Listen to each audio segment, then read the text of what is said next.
নাম মিরাজুল ইসলাম হুজুর। প্রতিদিন অসংখ্য মানুষ ভিড় জমায় তার কাছে।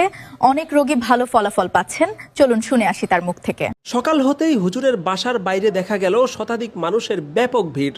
দেশের হুজুরের স্বচ্ছতা এবং তার ব্যাপারে নিজেদের আস্থার কথা জানিয়েছেন দেশের সচেতন ওলামায়ে কেরাম।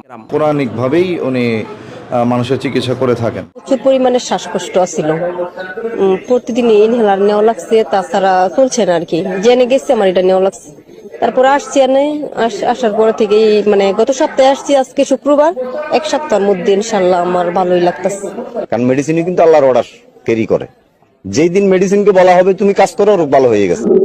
আল্লাহর কোরআন শরীফ মাথার উপরে নিয়ে শপথ খেয়ে বলছি, আল্লাহর জাত ও সিফাতের কসম খেয়ে বলছি, আল্লাহর কোরআনের শপথ খেয়ে বলছি, আমার দ্বারায় প্রতারিত হবেন না, হবেন না, হবেন না।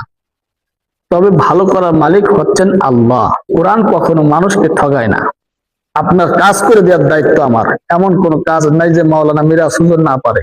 আল্লাহর কোরআনের শপথ খেয়ে বলছি।